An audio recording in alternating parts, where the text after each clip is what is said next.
My name's Ethan Power, and welcome, Barry. Thanks for coming here. I'm just here to ask you a few questions about your experiences with sport in the local area. You've achieved some great successes with 1 Point Town, particularly in the Irish Premiership. But where did your involvement with sport begin? My involvement with sport began back in Midway United days in the Melanama Road Community Centre, where I started playing football myself, and then ended up taking some youth teams on towards their senior team many years ago now. But that was the start of it. Very much a community involvement from that point on. Did you get involved in many other sports, or was it just always football? I never started playing soccer, I suppose, until I was 16. I'd always played Gaelic football prior to that. I'd say that never really had much time for any other sports, so very much concentrated on the soccer. Right, okay. So when you were younger, did you have any idea of how your career would turn out, or did you even have any ambition of becoming a manager? No, it sort of was a case where it sort of just fell into place and went with the flow of it. Never really took it very seriously when I was young myself, and never really played at a very high level, to be honest. And even in the early days of management, it was very much a community-focused thing as opposed to what I could do personally. As time went on and the level got higher, obviously it came a personal ambition to do more, but initially it was a case of just day by day and year by year, nothing overly planned in it. Okay, yeah. So did you have any achievements when you were younger, or would most of those have come when you were a manager? Probably nothing of any note as such. When I played football or my early days of management was very much just for fun. It was only in later stages of management that anyone took any notice of me, really, to be fair. So Barry, who is your main influences in sport when you're growing up? I think, to be fair, sport, like I said there earlier, wasn't really of any serious nature when I was first involved in it. Influences in my day back then would have been a case of very much just the local community, and people involved in the local community centre. Friends and family that would have supported you in most things you done, in particular in sport. So no real sporting heroes as such, Barry, but what I've seen on TV. Okay, so Barry, turning to the present day, how did you get involved with 1 Point Town in the first place? I went to 1 Point Town from Newry Reserves after managing Newry Reserves for 2 years, and I went there really as a favour for a season, what was supposed to be a season, to help out one of the directors of the club at that time, just in terms of senior football. So really very much stumbled into it, and again not very much planning in it, or not too much planning in it, but certainly spiraled out of control following that. And was it very difficult for you to get the manager's job, because keeping in mind the war at Ulster side at this point? Yeah, it was the club at that stage, or the team at that stage, was in a transition period, so they weren't doing overly well in terms of what they could do in the league, even in mid-Ulster football at that terms, and very much needed a change of direction. So in them days, a manager or even a player for that matter, from Newry outside the 1 Point circles was very unheard of. So I was the one that broke the mould and ruined it from there on in. And what was it that led up to that? You say you managed Newry. What was it? Was that what prepared you for managing 1 Point? I don't think anything would have prepared me for what I had taken on. I thought at the time I knew an awful lot about football, and I professed to know an awful lot. Little did I know what the years would follow after that. I think it was a case of, when we were at Newry, it was a reserve team scenario, and it was always someone above you telling you what you should do or what you shouldn't do. So that wasn't for me, and that's why we took the 1 Point job at the time. Okay, so I've been told, Barry, that when you were interviewed for the job, while you were in your 20s, of course, you said that you would get the team from Mid-Ulster League to the Irish Premiership. Is this true? Yeah, we did say that. It was just like I said at the time. I thought I knew most things about sport and football, as you do when you're in your 20s.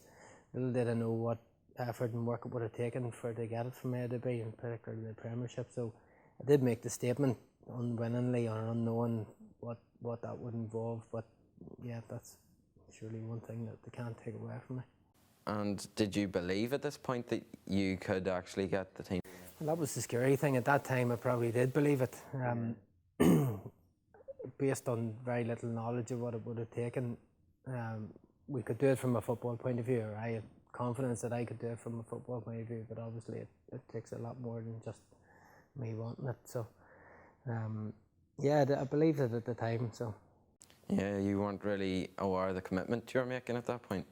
well, I think, when you're in your early 20s, you think it's just about winning football matches, and the whole logistics or club scenario or finance or anything like that doesn't come into it. It's just very much a case of if we win all the games in front of us, if we can go wherever we want to go. And that's true to fashion, but it's obviously not very realistic when it comes to top tier football. Yeah, so as the team climbed the divisions, did the job get much more difficult or demanding? Yeah, it did. In the early days of mid-Ulster football at Warren Point, it was very much a luxury thing. It was at your leisure. You done it when you could. It became, in the later stages of my management with Warren Point, it was very much a job. And it would have entailed anywhere between 30 and 35 hours a week at minimum to run the team. So it's a big, massive commitment, and it very much takes it from a hobby to a job scenario. And I know, Barry, that you have your own company that you set up in around the same time that you took the manager's job at one point. How did you manage those demands with building and managing your own business and balancing your family life with the point? Very difficultly. Obviously, football came first, and everything else came after that. No, I was fortunate that I did work for myself at the time, so with the flexibility to do both work and manage. In the early days of Warren Point, I had no kids or anything like that, so it was just me and my wife. The demands of all that business, family, home, and so on and so forth increased, just like the job increased over time, and probably part and parcel the reason of stepping down recently there to take a breather from it and give life outside football a chance. Yeah. At one point, then got into the Irish Premiership in 2013. How did it feel on the night they got promoted? People ask me this all the time, and if you're part of the team for that, as in a player or the supporters that were involved at that time, they got a big wow factor from it. They got a good celebratory theme and period for it. As the manager and the management team at that time, we didn't just get the luxury of having to celebrate it, because the reality of what was coming forward then had kicked in, and we had lots of pre-planning even before the playoff game that we were promoted in terms of what ifs and what would happen if it was. And very much on the night that we were promoted in Belfast, our preparation work began then. And I remember sitting with the coaching staff later on that evening and having several discussions and planning several things. Granted, there was a few bottles of beer on the table, but it was an important night and a historic night. And when you look back at it, you think sometimes you would have liked maybe some more time to have enjoyed it a wee bit more, but it was where we were at the time, and you just had to get on with it. And did it feel like you'd fulfilled that promise that you'd made 7 or 8 years before? And did you feel proud of that? Yeah, it is, and I still do to this day, because I'm the only manager in Irish football history that has taken a junior team from where we were in mid-Ulster to senior football. And while I made that promise to the club at the time of taking the job, I don't think there was too many people that expected me to do it or expected me to fulfill it. So it was, very much a case of not a told you so scenario, but it was more a case of people realising that really if you put your mind to anything in sport, it's achievable. Over your 10 years in the role, 2 questions. What was the toughest part of the job?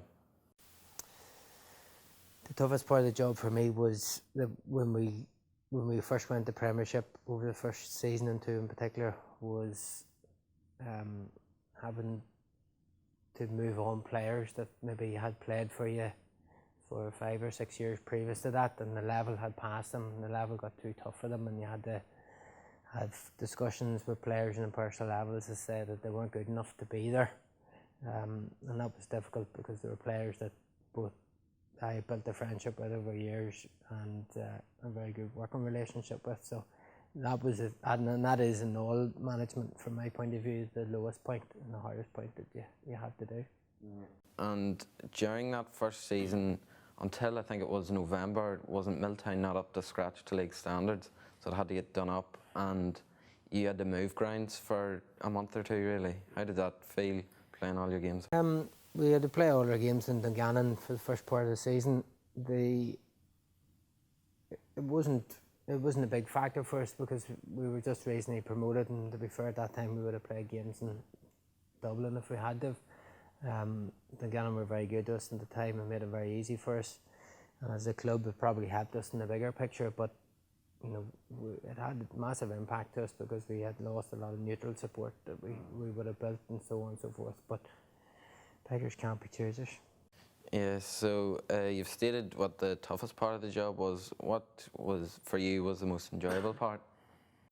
I don't know, as manager, whether you ever get too many days where you can fully sit back and say that was fantastic. Like I said, it was sort of like the promotion thing. You're constantly ahead of yourself and thinking months and seasons maybe ahead of yourself so that your preparation work is done. But for me, it was the wee things when you get onto the training field and maybe you've spent a few weeks working on something in particular or developing a player, and then going out on that Saturday and it working and it coming together. You know, that would have been the highlight for me.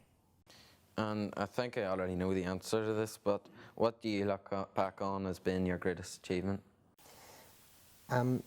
From a football point of view, I would say that obviously the promotion night, but for me it's the fact, and the slightly bigger picture would be that we took a pub team to, you know, senior football, and I think that's something very special. And you notice the way I keep saying we, because it's very much not a case of me. I led it, and I was grateful to lead it at the time, but there was lots of people that done their piece to get us there. Yeah, it was a really big achievement, wasn't it, to get a team that was only really a step above the Carnbean all the way to the Irish Premiership. So why did you decide to give up the role, especially as you were on the brink of getting back into the Premiership after getting relegated, which is widely regarded as, may I just say, a complete injustice? Yeah, my role as manager of Warrenpoint is somewhat different than most managers, given my role within the club as a director, where I ask questions to myself and I answer it myself, so it was difficult. And we're at a very senior level now, so my club involvement was hindering the way I would like to manage the team, because I was thinking too much like a club person as opposed to like a manager. So when I got to that point, it was a case where we needed a fresh break, we needed to appoint a new manager, and it was very much my decision to do that. And whether I could get them promoted or not again was irrelevant. The fact would be that the squad was good enough to be promoted. They will be promoted this year, and under the guidance of me and Matthew, who's there now managing. The fact that we will get promoted is priority, and not who's managing it. So we're still in good hands, really, aren't we? So how have you found it since leaving Warrenpoint Town, albeit that you have said that you are still a director of the club? Yeah, you lose some work on this side and you gain some work on the other side. I'm very, very hands-on at the minute with Matthew, the new manager, in terms of it's his first senior management job. So we've been working very closely with him to give him the support that I would have never had when I first managed at the club. So really that will continue to the end of the season, and then we get a breather, or should get a breather at that point to maybe sit and enjoy some football. Yeah, so you haven't ever considered getting into management again, have you? For the minute, I don't see that I'll ever manage Warrenpoint again, but you can never say that. And I don't see that I'll stay out of managing football either, but for the minute it's a case of tying tools and see how things go. continue to do the pro license, the senior coaching badge in the summer to finish it, and we'll see what happens. Okay, yeah. And one last question. What advice would you offer to a young person that is interested in pursuing a non-playing role in football? Yeah, and it's a good question. There's a persona in Northern Irish football in particular that you need to have a background of a player, of playing playing football at a senior level to be a good coach or to be a good manager. I'm probably an example of how you don't need to do that. I'm a very successful manager in my own right, and I've never played at a proper senior level through my life. So my advice to anyone that wants to do it, there's a big opportunity as far as I can see in coaching and managing at all levels in Northern Ireland and beyond at the minute, and great opportunities there. The key thing for me would be preparation and commitment in it. The best managers in the world, the best coaches in the world know what they're doing long before they actually carry it out, and they know that the time involved in it, and they know that football is a passion and it's something that should be inside you, and it shouldn't be done for monetary reasons. Your involvement should be, coming from the heart out, and anything that you get on top of that should be a bonus. Okay, so that's us. Thanks, Barry. That's it.